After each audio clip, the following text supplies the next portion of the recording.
Minä olen Mika Isopietilä, toimin myyntipäällikkönä Sanoa Prolla ja tässä tämän iltapäivän aiheena on tosiaan käyttökoulutus, eli tänään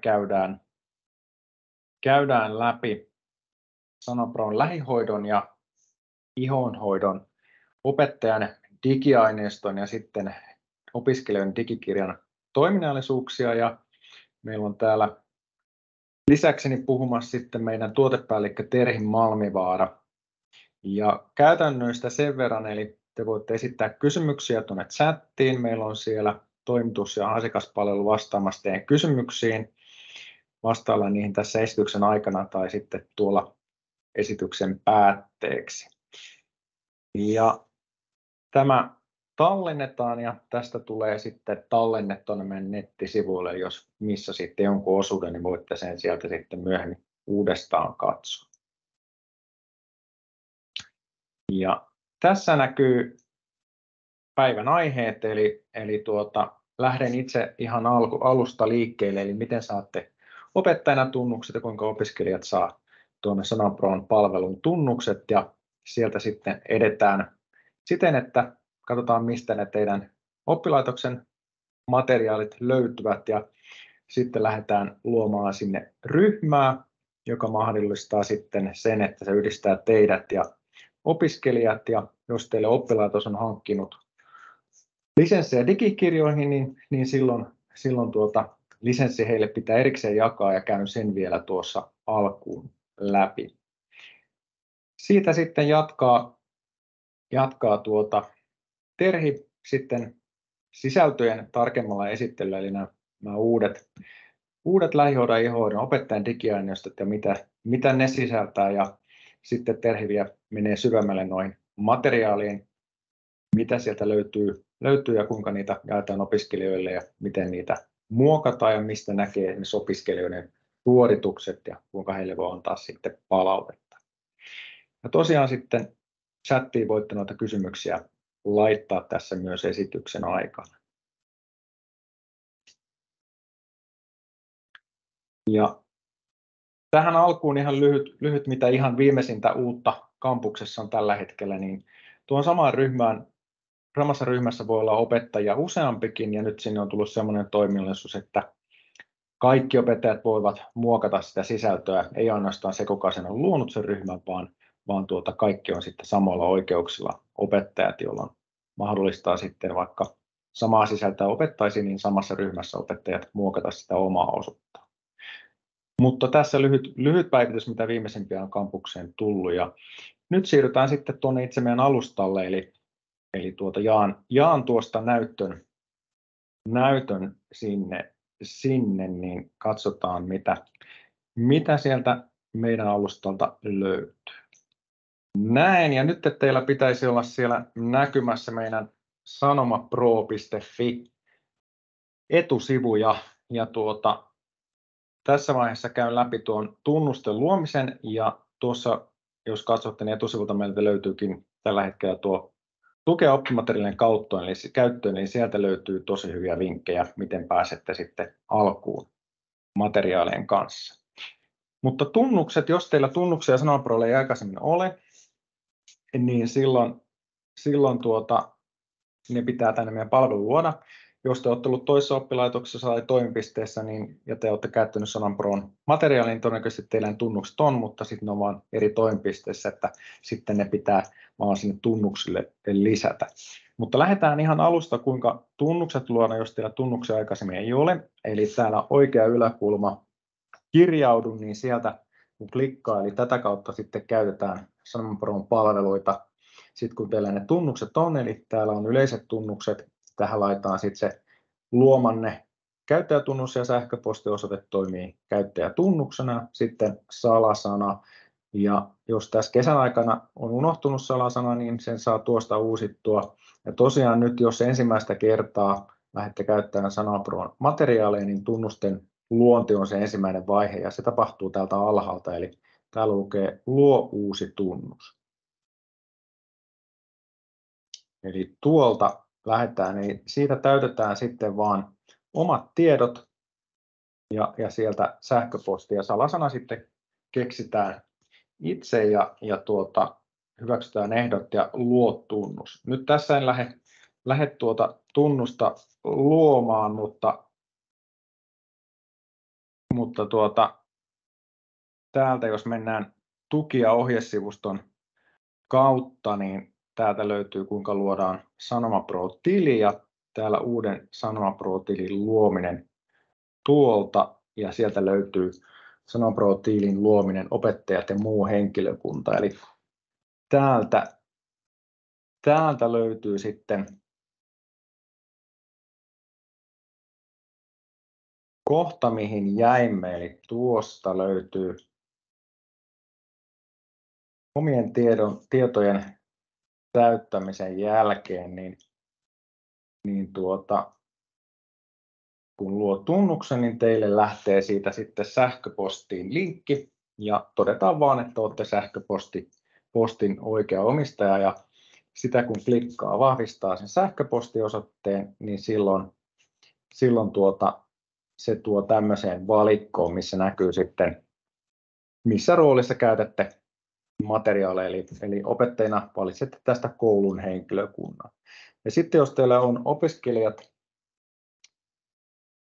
opiskelijoille teillä oppilaitos on hankkinut lisenssejä eli digikirjoja, niin silloin opiskelijan pitää myös luoda tunnukset, eli opiskelijat valitsevat tästä opiskelijaa.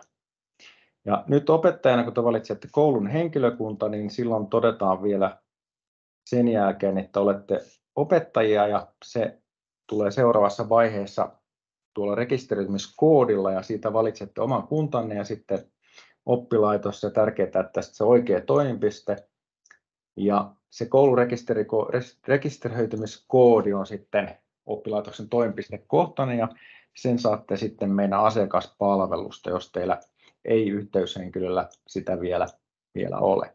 Eli asiakaspalvelun yhteys ja saatte sen rekisteröitymiskoodin, pääsette sitten luomaan tunnukset.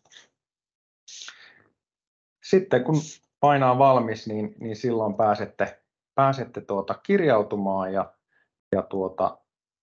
silloin pääsee tosiaan täältä oikea yläkulma kirjaudu ja täältä sitten sähköpostiosoite toimii käyttäjätunnuksena ja sitten salasana.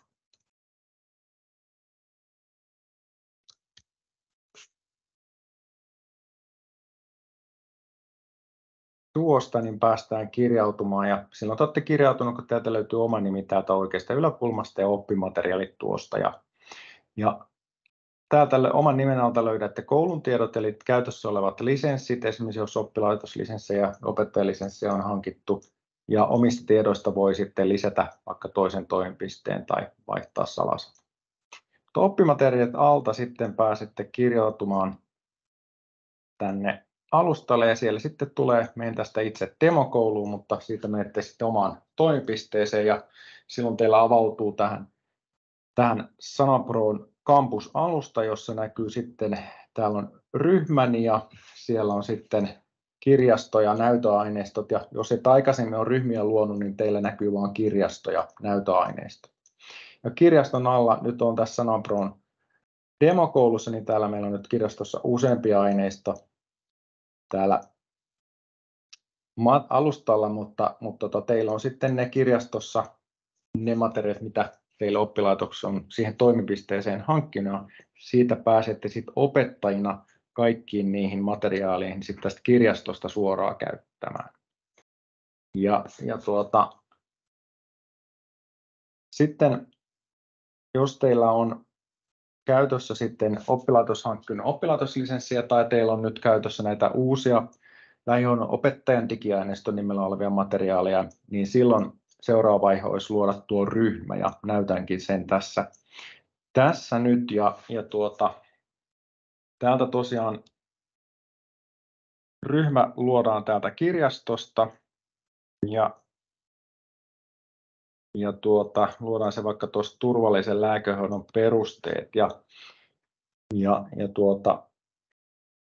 tosiaan tänne jatkossa näissä uusissa on erikseen se opettajan digiaineisto ja sitten on tämä digikirjalisenssit ja nyt vaikka luen tästä sen tästä opettajan digiaineistosta, jossa on myös jaettavaa materiaalia, mutta näytän kuitenkin tuosta digikirjasta, eli jos teillä on oppilaitoslisenssiä hankittu opiskelijoille, niin silloin täällä kirjastosta on mahdollista luoda ryhmä, jonka kautta on helpointa ehkä jakaa myös ne materiaalit. Ja ryhmän nimi on sitten, se voi olla se opintojakso tai ryhmätunnus, niin se näkyy opiskelijoille. Ryhmän tuosta luo, niin se ilmestyy teille tänne ryhmäni alle ja laitetaan vähän haula tuosta, ei näy niin paljon noita kerralla. Ja nyt täältä näkyy sitten tuo äsken luomani ryhmä tässä ja silloin kun luo ryhmän, niin Terhihan kertoo enemmän tuosta aineiston muokkaamisesta, mutta sitten ryhmän kautta on mahdollista myös jakaa lisenssejä helposti niin, että ensin opiskelija voi liittyä tähän ryhmän avaimella, eli jokaisella ryhmällä on sitten uniikki avain, kun sen luo. Ja tärkeintä on se, että opiskelija ja te olette samassa toimipisteessä, niin silloin se ryhmään liittyminen on mahdollista. Eli täältä 3 pisteen takaa löytyy ryhmän avain ja se on aina uniikki tuo ryhmän avain, eli sitä voi myös vaihtaa tästä näin. Ja tuo ryhmän avaimen antamalla opiskelijoille he voi sitten liittyä ryhmään, eli he kirjautuu tänne alustalle, niin heille, jos ei ole lisenssiä jaettu eikä ole missään ryhmässä, niin heillä etusivu on tyhjä, eli silloin kun he liittyy tuolta ryhmään, täältä liity ryhmään, niin he syöttää tähän sitten teiltä saamanne sen avaimen. Ja silloin he pääsee sitten siihen teidän luomaan ryhmään, eli se yhdistää teidät ja opiskelijat. Ja silloin opettaja voi opiskelijoille sitten jakaa siellä materiaalia, riippuen siitä, onko lisenssejä opiskelijalle käytössä tai ei. Mutta sitten seuraavassa vaiheessa, jotta opiskelija pääsee sitten esimerkiksi tähän meidän Sanapron sisältöön, niin hänelle pitää se lisenssioikeus jakaa. Ja muutoinhan niin kun ryhmässä voi olla sekä aikuisopiskelijoita että vaikka oppivelvollisia, joille toisille on kouluhankkinu ja toinen ostan vaikka digikirjan itse meidän verkkokaupasta, niin he voi kuitenkin olla samassa ryhmässä samoilla oikeuksilla. Toinen on vain hankkinut itse sen digikirjan, jolloin hänellä se on jo valmiina ja hän liittyy ryhmään, niin hän näkee sen digikirjana ja näette hänen vastaukset ja pystytte seuraamaan edistymistään. No näille, joilla koulu on hankkinut, se pitää vielä erikseen jakaa ja täältä ryhmästä voi se helpoiten jakaa sillä tavalla, että kun opiskelija jos on liittynyt jo ryhmään, niin voin kerralla jakaa kaikille ryhmän jäsenille, niille, keille koulu on sitten hankkinut. Eli täällä lisenssit ja tunnukset välilehdeltä sitten näkyy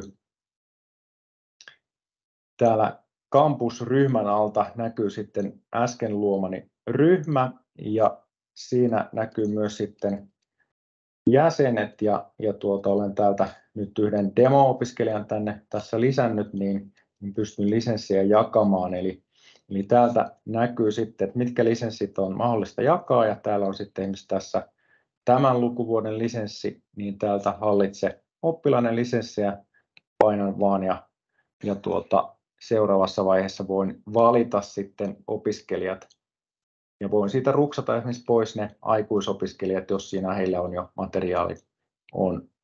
Ja tästä vaan sitten painan anna lisenssi valituille ja silloin opiskelijalle ilmestyy se vahvista niin se lisenssi tuohon kirjastoon. Tässä on 30 päivän perumisoikeus, jolloin lisenssi voi vielä ottaa opiskelijoita sitten pois, jos opiskelija tässä alussa vaikka keskeyttää, vaihtaa alaa, siirtyy tuvaan, niin sitten se palaa siihen koulun pottiin. Lisenssi ilmestyy sitten opiskelija tuohon kirjastoon ja hän pääsee sitten siinä ryhmässä myös sitten käyttämään sitä materiaalia, digikirjaa. Mutta tämä tosiaan tarvitaan lisenssiä, joka me ainoastaan tehdä siinä tapauksessa, jos koulu on hankkinut opiskelijoille lisenssejä digikirjoja. Hyvä. Palaan tuohon kampuksen etusivulle. Eli ryhmän luominen tapahtui näin ja lisenssien jakaminen Ja ryhmä tosiaan yhdistää teidät ja sitten opiskelijat. Tämä oli tähän alkuun näistä lisenssien jakamisesta ja ryhmän luomisesta ja tästä jatkaa sitten Terhi tarkemmin noista materiaalien sisällöistä ja niiden toiminnallisuus, erityisesti opettajan digiaineisto ja sen toiminnallisuudet, mikä on nyt ihan uutta sitten teille ja me ollaankin avattu sitten käyttöönottoetuna, ketkä on tilannut sen vähintään 20 kappaletta painettua tai digikirjaa, niin sitten automaattisesti teille sinne käyttöön. Mutta hei, mä annan Terhi sulle puheenvuoron, että voit jatkaa tästä. Ole hyvä. Hei kaikille, mä oon tosiaankin tuotepäällikkö Terhi Malmivaara ja tänä vuonna on erityisen ilosta päästä kertomaan näistä meidän digitaalisista materiaaleista, koska tänä vuonna on ensimmäistä kertaa toi opettajan materiaali lähihoidon opettajille tarjolla. Ja teillä saattaa olla muitakin digimateriaaleja meiltä käytöstä, niin mä näytän muutaman perusjaottelun, millaisia meidän digitaaliset materiaalit on. Meillä on kolmenlaisia, eli tässä palkissa olevat, nämä on digikirjoja, että jos lukee vaan sen teoksen nimi, niin se jaetaan opiskelijalle.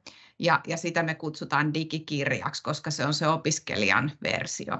Sitten tässä rinnalla näkyy tämä opettajan digiaineisto, joka on se uusi tämän syksyn ensimmäisen kerran käytössä oleva aineisto. Kolmantena täällä alhaalla näkyy nämä digiharjoitusaineistoista, toi hoitotyön taidot, niitä meillä on 4. Niitä saattaa teillä olla myöskin käytössä. Mutta tässä esittelyssä keskityn kylläkin tuohon opettajan digiaineistoon nyt pääasiassa, koska se on uusi. Ja siitä haluan nyt näyttää tämän kalvon. Nimittäin me ollaan ajateltu, että miten me voitaisiin tukea sitä tunnin kulkua, niin että mitä me voidaan tehdä näissä digiaineistoissa siihen.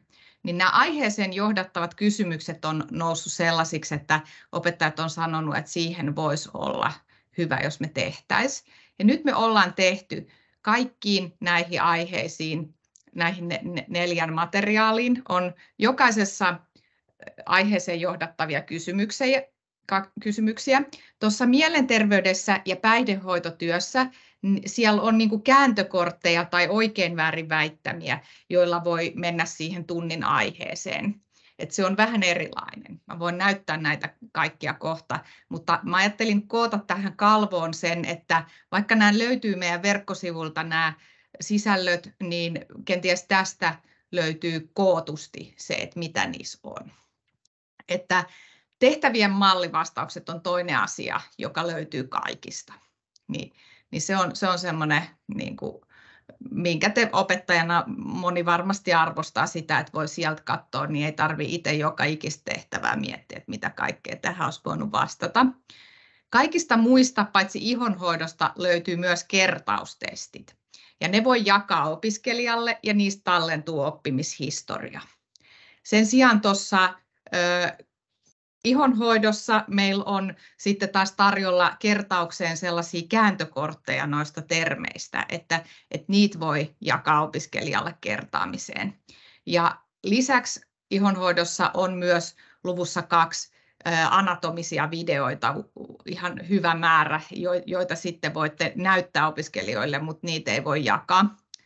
Ja turvallisesta lääkehoidosta vielä lisänä tähän ikään kuin peruspakettiin voin todeta, että siellä on vaaratapahtumien pohdinnat.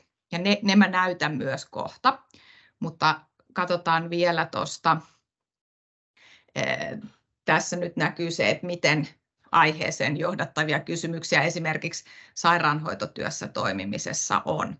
Mutta nyt mä laitan sitten vuorostaan tuon kampuksen, koska sieltä me päästään katsomaan sitten sitä, että miltä ne aineistot oikeasti näyttää, niin se on havainnollista. Hetki vaan tuosta. Kampus. Ja mä oon kirjautuneena nyt täällä opettajana. Ja tässä on kaikkien näiden materiaalien digikirjat ensin tässä ja opettajan materiaalit tässä. Ja mä ajattelin, että mä näytän tästä turvallisesta lääkehoidosta tällä kertaa. Ja nyt tämä meni sinne kohtaan, missä mä oon viimeksi ollut. Aina yleensä näissä materiaaleissa pystyy siirtymään näin, mutta nyt mä näytän sisällysluettelosta ensin vähän. Että tästä te näette heti, me ollaan nostettu nuo lukujen kertaustestit tähän aivan ensimmäiseksi. Ja sen jälkeen alkaa vasta sisältö. Niin tästä teidän on helppo operoida ja jakaa ne kertaustestit. Ja se kertaustesti jaetaan näin, että tästä 3 pisteestä painetaan, ja nyt mä oonkin itse asiassa jakanut tän, niin se ehdottaa, että mä piilotan, mutta tätä mä en ole jakanut vielä, koska mä näytän kohta, mulla on opiskelijaryhmä, mihin mä oon jakanut sen, että miltä se sitten opiskelijalla näyttää, mutta täällä on nyt tämä katkoviiva, niin tätä mä en ole jakanut, ja tuosta kun laitatte näytä oppilaalle, niin sitten se näkyy siellä opiskelijan näkymässä. Eli näin se jaetaan opiskelijalle, ja jos te ette sitä jakoa tee, niin se ei siis näy opiskelijalle. Mä palaan ehkä tähän kertaustestiin, jos mä nyt etenen kuitenkin vähän kronologisesti ikään kuin tunnin myötäisesti tässä. Niin tuntihan voitaisiin aloittaa tosiaan tällä aiheeseen johdattavalla kysymyksellä. Ja siihen siirryttäisiin vaikkapa tästä. Näin. Ja kirjasta tuttu mielekartta on tässä. Ja sitten niihin varsinaisiin kysymyksiin tältä alalinkistä. Ja ne nousee sitten tähän päälle tällaisiksi numeropallukoiksi. Ja kuten huomaatte, ne aukeaa omaan ikkunaansa. Et sitten kun olette käsitellyt asian ja haluatte takaisin materiaaliin, niin siirtykää tavallaan niin kuin tuohon toiseen ikkunaan. Laitetaan toi nyt vaikka tuossa pois. No niin, eli täältä aukeaa kysymyksiä. Millaisia lääkkeiden käyttötapoja sinulle tulee mieleen? Vastaus löytyy tuolta. Että nämä on ajateltu silleen, että tulisi niin kuin hyviä keskustelun avauksia. Ei mitään liian vaikeaa tähän, vaan sellaista, niin kuin, että te saisitte aiheen ikään kuin opiskelijoiden kanssa vireille. Ja sitten voitte tarvittaessa, jos haluatte, niin ohjata vaikka tuonne lukuun 3, 1.3 etsimään noita vastauksia. Että sehän on totta kai mahdollista, jos tuntuu, että opiskelijoilta ei muuten synny ideoita. No sitten mä näytän, kun tässä teoksessa oli ne vaaratapahtumat, niin mä näytän yhden esimerkin sellaisesta. Esimerkiksi tästä 1.3, niin täältä mä tiedän, että täällä on vaaratapahtuma 1. Ja se on tässä. Ja sitten kun te olette opiskelijan kanssa mahdollisesti käynyt tätä läpi, kirjassahan nämä erottuu myöskin hyvin, eli kirjan käyttäjille se on ihan selvä, että ne nousee sieltä. Niin voitte katsoa tästä sisällysluettelosta löytyy opettajan digiaineisto, vaaratapahtumien pohdinnat.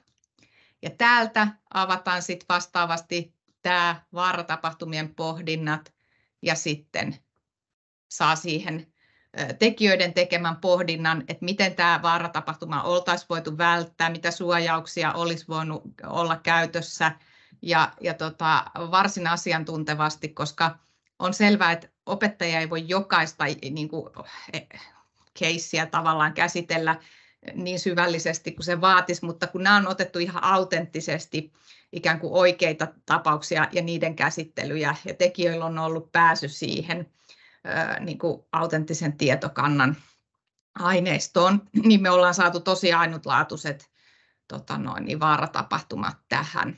Et uskon, että niiden käsittelystä ja niiden katsomisesta on opiskelijoiden kanssa paljon iloa ja tietenkin ennen kaikkea hyötyä, että he oppii. Ja täällä on sitten toinenkin vaaratapahtuma tässä perässä, niitä on tässä luvussa 2 vaan, niin että ne on aina niin kuin yhden otsikon alla. Ja sitten on luontaista, että haluatte varmaankin käyttää mallivastauksia, koska niin kuin mä sanoin, niin opettajalle on varsin työläs, jos hän joutuu joka ikisen tehtävän itse tekemään. Niin täältä sitten, kun on laittanut on valmis, niin saa tuon mallivastauksen. Ja sitä voi sitten reflektoida, että miten opiskelija on onnistunut.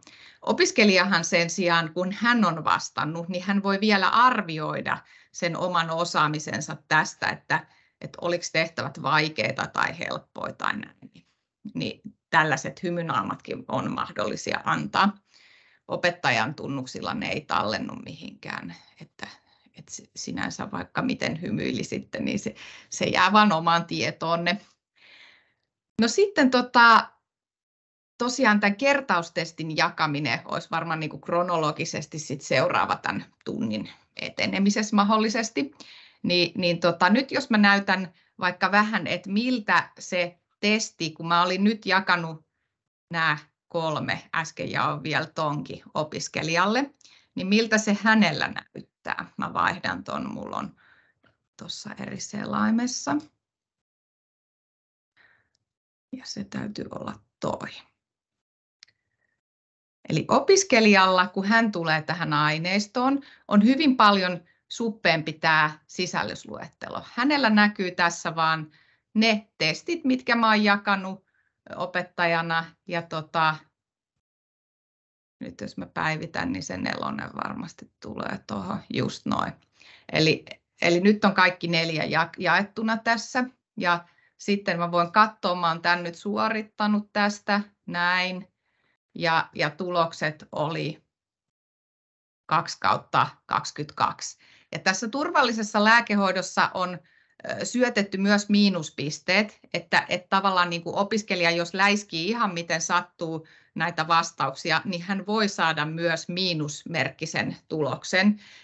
Eli tämä käy mun mielestä myös vähän niin kuin testimielessä, että jos te haluatte pitää kokeen tapaisena elementtinä tämän, niin se on mahdollista. Ja sitten katsotaan vielä, mikä Opella näyttää, tämä vastaava opiskelijan osuus. Niin se näyttää sitten tältä. Täällä ylhäällä ohjaamo, niin menemme katsomaan. Mulla on tässä vaan tämä yksi opiskelija.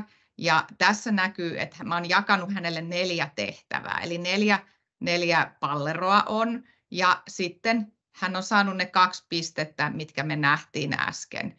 Niin tästä pystyy sitten vielä vaikka avaamaan sen koko testin, jos haluaa. Tämähän nyt on aika nopeasti nähty, mutta jos haluatte ihan jopa palautetta antaa tai näin, niin se on mahdollista. Ja sitten täällä on, katsomme vielä tuosta, miten toi nyt. Näin. Niin mahdollista vielä laittaa sitten isompaa analytiikkaa, että tuossa näkyy, että paljonko niistä mun jakamista tehtävistä on suoritettu ja miltä näyttää. Ja täältä saa sitten vielä lisää, jos niinku haluat pisteet 22/22 ja alle tavoitetason ja 1/4 suoritettu. Et jos niinku tuntuu, että tämmöisen analytiikalla olisi kysyntää, niin täältä saa kyllä asioita ulos aika mukavasti. No sitten mä mainitsin tuossa aluksi siitä, että mielenterveydessä oli vähän erilaiset ne alkuosuudet, niin mä näytän sen ja sitten mä näytän vielä mallin tuosta videosta ihonhoidosta, että mitä sieltä voi jakaa. Niin kuin huomaatte, nyt ollaan mielenterveydessä, kertaustestit on tossa, sitten mennään tähän 1 alkuun vaikkapa, niin tässä sitten opettajan digiaineisto johdattelevia kysymyksiä. Ja itse korjautuva tehtävä on oikein väärin väittämä, eli sitten voi niin kuin siinä tunnin aluksi, jos tykkää tälleenkin, että käydään niin kuin vaikka yhdessä, että mielensairauden voi välttää, mielenterveys, näin, alkoholismi on ihmisen oma syy. Voitte niin kuin näitä ihan vaikka silleen keskustelemalla käydä ja sitten täältä tulee vastaukset, että enkö mä painanut sitä? Näin. Niin saa tietysti, että miten me ollaan syötetty ne, tai tekijät on syöttänyt, että nämä pitäisi olla sille yksiselitteisiä kyllä, että ei ole mitään tulkinnanvarasta, että ei joudu sitä selittelemään. Mutta tätä osuutta ei pystynyt jakamaan opiskelijoille testiä, että se on niin kuin alkulämmittelyyn. Sitten toisena vaihtoehtona mielenterveyden teoksessa alkulämmittelyyn on tämmöiset kääntökortit.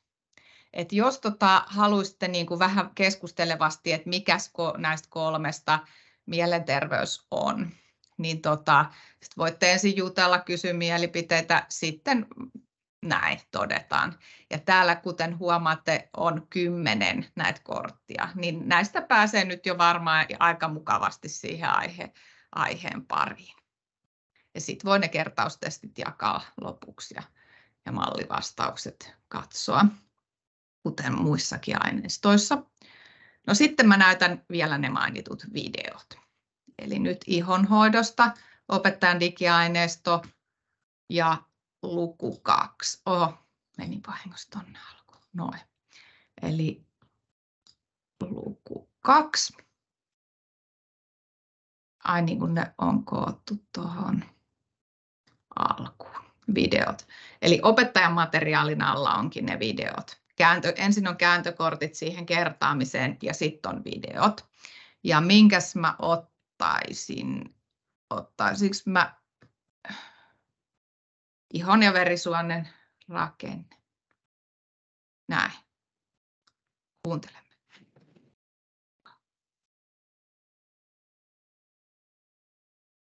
Ihossa verenkiertoa on subkuuttiksessa ja dermiksessä. Dermiksessä valtimot ja laskimot muodostavat pinnallisen ja syvän verisuonipunoksen, joita niiden välillä kulkevat yhdyssuonet yhdistävät.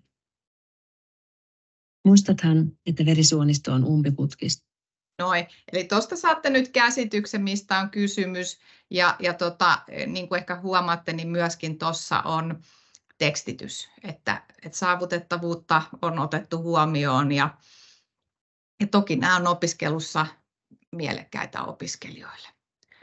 No sitten mulla on vielä, että tämä nyt liittyy enemmän digikirjan käyttöön, että jos te olette opettajana niin, että teillä on opiskelijoille myös digikirjat käytössä, niin mäpä näytän vielä, mitä siellä voi tehdä silloin. Otamme vielä tuosta tuon sairaanhoitotyössä toimimisen. Ja joku sisältö näin, ja sitten opiskelijalle voi esimerkiksi lisätä tehtäviä. Jos te haluatte oman sisällön, oman teorian tai tehtävän tuoda, niin te voitte tuoda tehtävää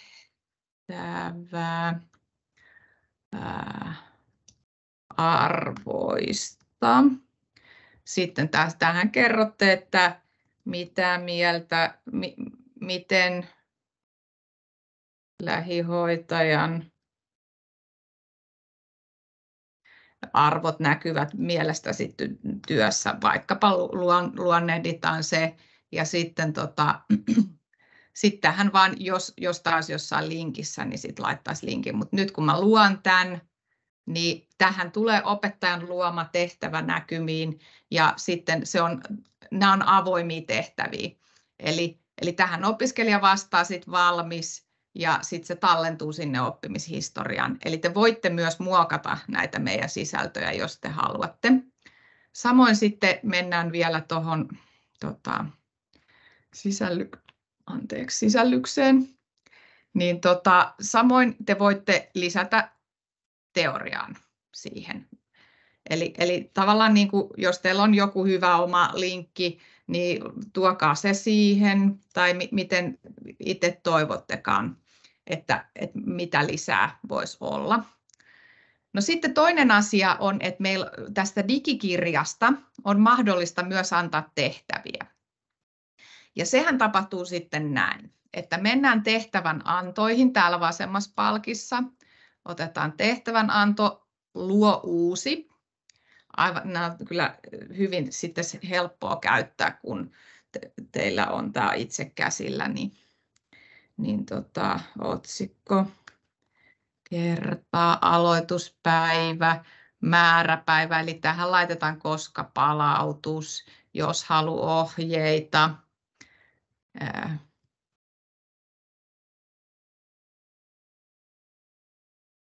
Ja sitten me mennään valitsemaan. Totta kai me halutaan, että tämä meidän luomatehtävä tulee, koska me ollaan se vaivalla tehty. Ja sitten, sitten täältä voidaan, joo. Tämä on itse asiassa nyt opettajan aineisto, mikä minulla on, niin mä en pystykään luomaan tästä tehtävää, että mä en pysty jakamaan näitä opiskelijalle. Mutta tästä saan nyt käsityksen siitä, että mä tämän tehtävän haluan sille opiskelijalle tehtäväksi, niin mä tästä lähetän, niin se näkyy hänen tuolla tehtävän annoissa tällaisella keltaisella, että käy suorittamassa tuo tehtävä 24.8. mennessä. Niin tämä on myös mahdollista teidän digikirjan käyttäjille. Eli niille, ei niille, joilla on opettajamateriaali, vaan opettajamateriaalistakin te voitte näitä itse luomianne tehtäviä jakaa.